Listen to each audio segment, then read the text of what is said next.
kita ketemu lagi di semester 2. Jangan lupa tetap memperhatikan protokol kesehatan. Ingat 3M, memakai masker, mencuci tangan dengan sabun, dan menjaga jarak. Kita masuk di semester 2 ini dengan bab pertamanya, yaitu Teorema Pythagoras. Nah, bab kita yang pertama di semester 2 ini adalah Teorema Pythagoras. Kenapa di sini nulisnya bab ke-6? Karena di semester pertama itu kita udah bahas dari bab 1 sampai bab 5, maka kelanjutannya di sini bab 6. Tapi bab 6 ini sebagai bab pertama di semester 2, Teorema Pythagoras. Nah, sebelum masuk ke Teorema Pythagorasnya, Ibu mau jelasin dulu nih, apa sih sinkronisasi antara luas persegi sama luas segitiga. Kalau luas persegi, kalian tahu kalau persegi itu semuanya panjangnya sama. Ini bukan ini ya. Ini artinya semua panjangnya sama. Kalau luas persegi itu sisi kali sisi. Nah, ketika persegi dipotong, kalau dipotong kayak gini berarti ini namanya garis miringnya itu disebut sebagai diagonal. Kalau dipotong, diagonal persegi ini menjadi sisi miringnya segitiga. Kalau dia dipotong nih menjadi dua segitiga. Ibu pisah di sini dua segitiganya. Karena persegi itu sisi-sisinya, sudut-sudutnya itu dia membentuk siku-siku. Ini ya. Karena dia dipotong, berarti yang sisa siku-sikunya itu sisa yang bawah sama yang atas. Nah, di segitiga ada yang namanya alas sama tinggi. Alas sama tinggi itu harus tegak lurus. Berarti di sini Ibu anggap ini alas, yang ini tinggi. Kalau yang ini, di sini Ibu anggap sebagai alas, yang ini tinggal kalian rotate aja, kalian putar, ini tingginya. Paham sampai sini? Nah, misalnya panjang persegi 4. Kalau salah satu panjang persegi 4 berarti otomatis seluruh sisinya 4 ya. Nah, otomatis kalau dia 4, ini 4, ini 4, ini 4. Nah, masih ke segitiganya berarti otomatis dia 4, 4. Sisi miringnya nggak tahu ya, diagonalnya kan di sini nggak diketahui. Yang ini berarti dia pun sama 4, 4. Sekarang kita hitung luasnya.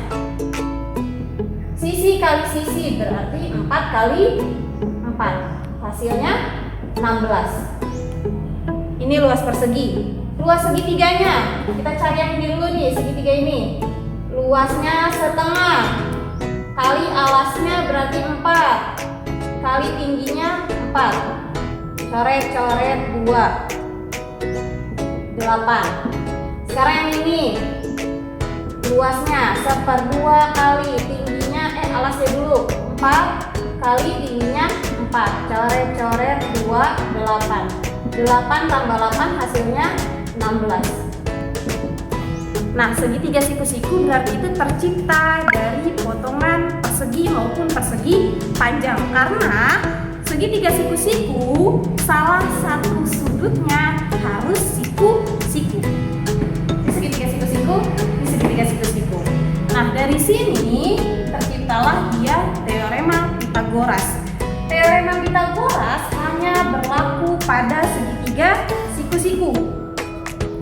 Jadi segitiga sama sisi, segitiga sama kaki dia nggak berlaku kecuali dia nanti punya siku-siku.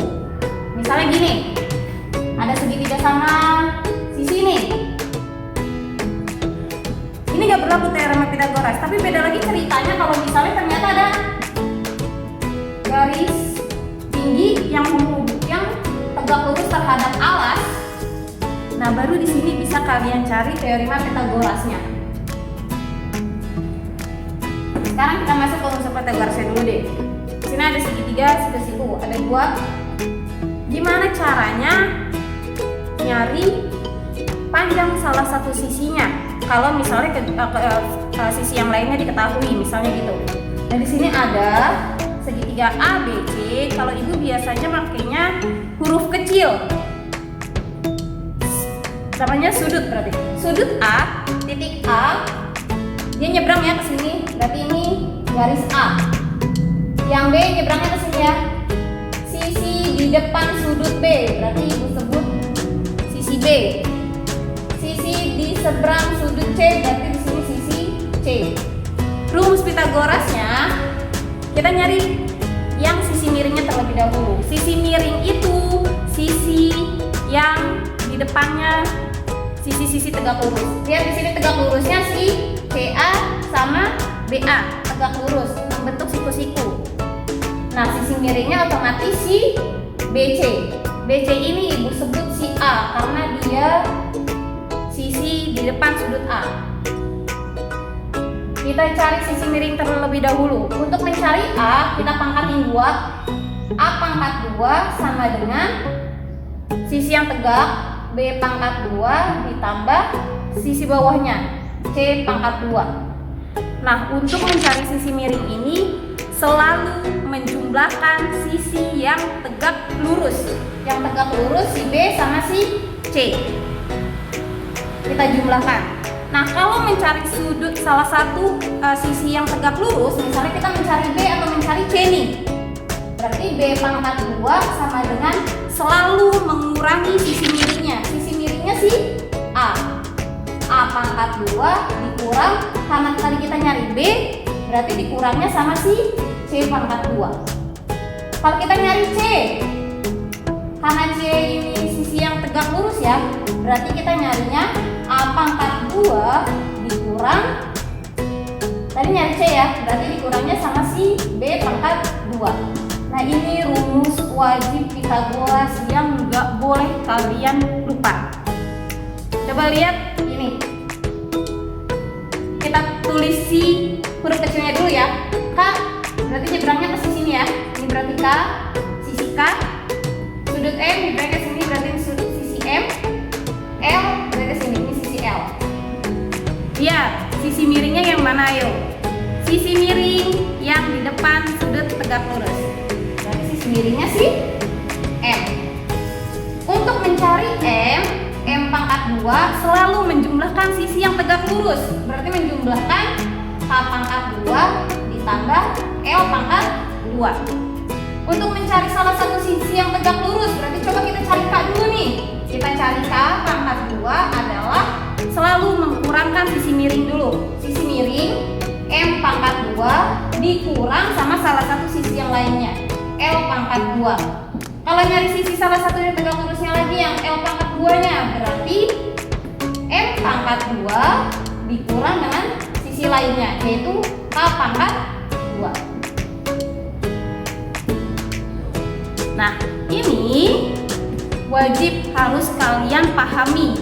Jangan dihafal tapi dipahami. Pokoknya sisi miring itu selalu menjumlahkan kuadrat dari sisi yang tegak lurus. Untuk mencari salah satu sisi yang tegak lurus tinggal mengkurangkan kuadratnya si sisi miring dengan salah satu sisi yang tegak lurus, kayak gitu. Nah, kalian buka buku paket kalian halaman 8, kita masuk ke contoh soal, yaitu menghitung panjang sisi segitiga siku-siku. Untuk nomor 1 di sini di buku paket kalian, pada gambar di samping segitiga ABC, siku-siku di A. Siku-siku di A ya. Siku-siku di A berarti buat dulu. Sini berarti ini A, ini B,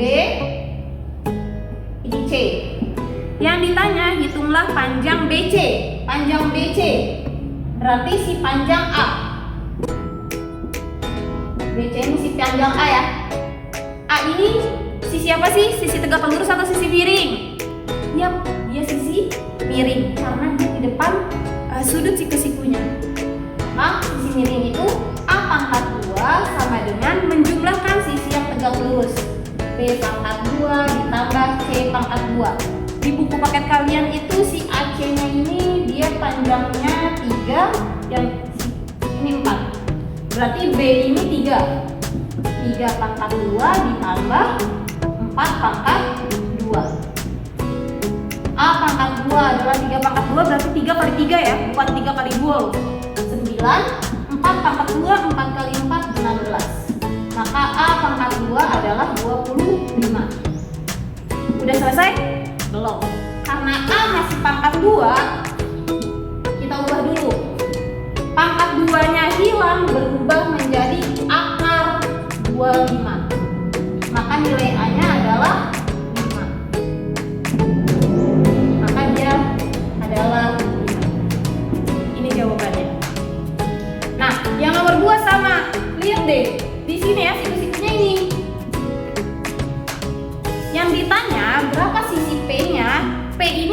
sisi yang mana sih? Tegak lurus kah? Atau sisi miring kah?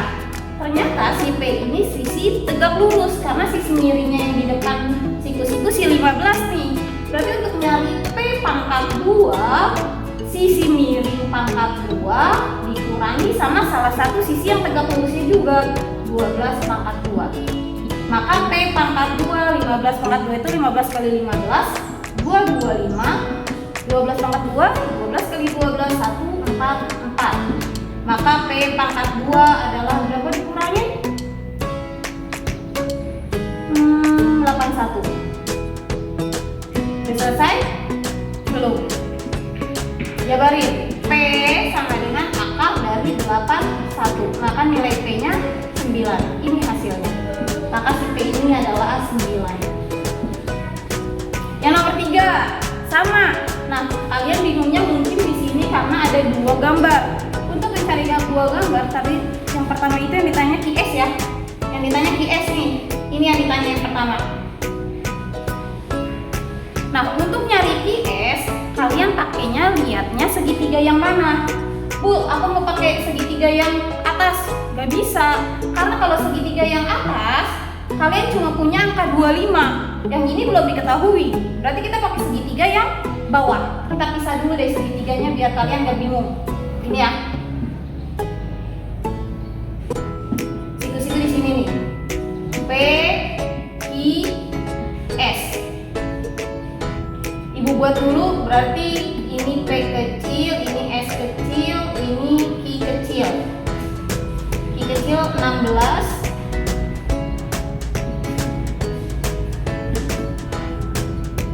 S kecilnya 34. Maka kita nyari sisi P. Sisi P ini sebagai apa? Sisi miring kah atau tegak lurus kah? Sisi tegak lurus. Karena sisi miringnya itu sisi S. Nah, dia di depan sudut siku-sikunya si S. Karena P ini sisi tegak lurus, maka untuk mencari P adalah sisi miring pangkat 2 tinggal 34 pangkat 2 dikurang sama 16 pangkat 2. P pangkat 2 sama dengan 34 pangkat 2 di buku kalian itu dapatnya 1156 dikurang sama 256. Hasilnya P pangkat 2 900. Udah selesai? Belum. Kita jabarin lagi. P sama dengan akar dari 900. Maka P-nya 30. Bu, buat nentuin akar gimana sih? Akar ini berapa kali berapa yang kuadratnya sama, hasilnya dia. Jadi kayak gini misalnya. Akar dari 25. Kok dapetnya 5, Bu? Iya, karena 5 kali 5 atau 5 pangkat 2 itu hasilnya ya 25. Atau ini, Bu, kok dapetnya 9? Iya, karena 9 kali 9 atau 9 pangkat 2 adalah 81. Sama kayak ini. Kenapa dapetnya 30? Ya, karena 30 kali 30 atau 30 pangkat 2 hasilnya 900 kayak gitu. Nah, untuk yang kedua, yang B kan kita nyarinya QR. Ibu gambar dulu di sini. Ini ya. Ini siku-siku di R, I, ini di S. Yang atas 25, yang bawah ini kan tadi tanda tanya ini kita udah dapet dia 30. Artinya 30. Nah, yang ditanya QR, ini yang ditanya. Ibu tulis dulu sisi-sisinya. S, berarti ini yang ditanya S. Ini sisi R. Ini sisi Q. Nah, yang ditanya sisi S. S ini sebagai sisi yang mana? Sisi miring kah atau sisi tegak lurus kah? Setelah kalian lihat, otomatis dia sisi tegak lurus karena sisi miringnya adalah sisi R, sisi S. Yang di depannya sudut siku-siku. Untuk mencari salah satu sisi tegak lurus, berarti kita carinya S pangkat 2 sama dengan sisi miring 30 pangkat 2 dikurangi sama sisi salah satu sisi yang tegak lurusnya 25 pangkat 2. Maka S pangkat 2 nya 30 kali 30 900, 25 kali 25 625. Hasilnya S pangkat 2 adalah 200 ya. 275. Udah selesai? Belum. Kita jabarin lagi. Maka si S akar dari 275. Bu, saya nggak dapet Bu, akar dari 275 berapa? Orang 15 kali 15 aja dia 225. Nggak ada Bu yang perkaliannya angkanya sama hasilnya 225. Iya, emang nggak ada. Nah, kalian pecah. Di sini Ibu mecahnya 275 itu perkalian dari 25 dikali 11. 25 ini hasil dari 5 kali 5 kan? Nah, 5 kali 5 ini 5 pangkat 5. 25 keluar dari akar jadi 5. 11-nya sisa di dalam akar. Akar 11. Maka si S ini 5 akar 11. Bu, ulang Bu, caranya yang lain. Gini, kayak misalnya akar dari 12 misalnya. Gak ada nih 12 nih, kan 2 kali 2 4, 3 kali 3 9, 4 kali 4 16. 12 nggak ada Bu. Ya tinggal pecah aja. Perkalian berapa 12 yang ada di sini? Tinggal 4 kali 3. Ngasih 4 ini dari 2 kali 2.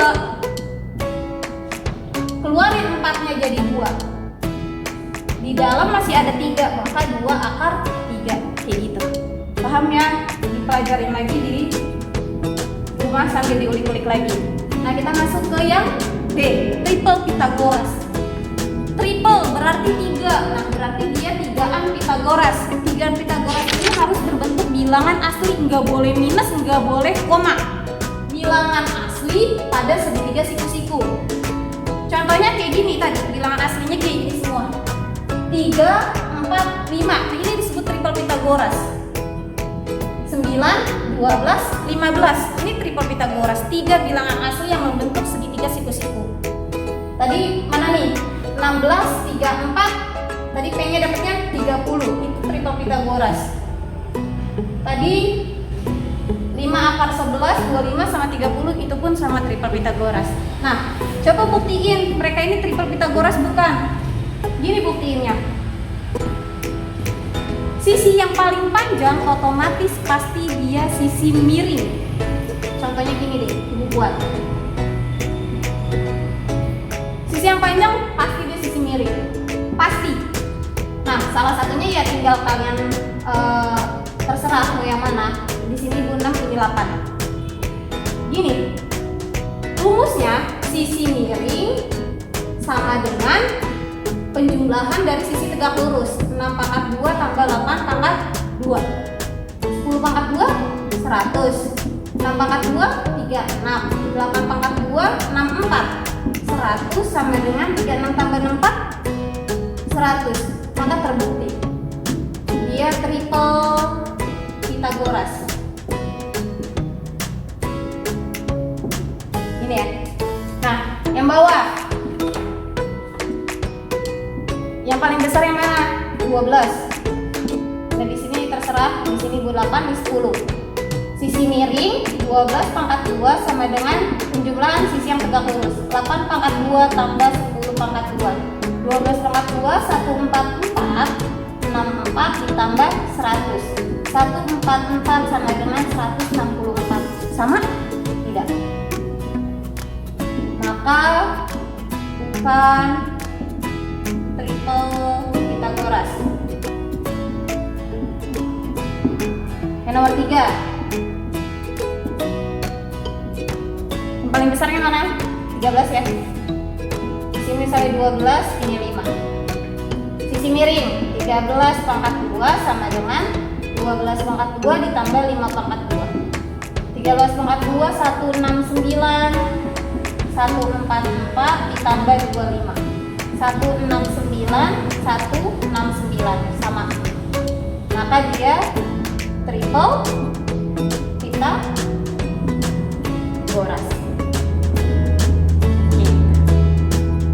Oke, sekian materi kita hari ini. Jangan lupa kerjakan tugasnya. Kita masuk ke tugas 1. Nanti tugasnya ada di sebelah atau kalian bisa cek di Edmodo di kelas kecil masing-masing. See you guys. Wassalamualaikum.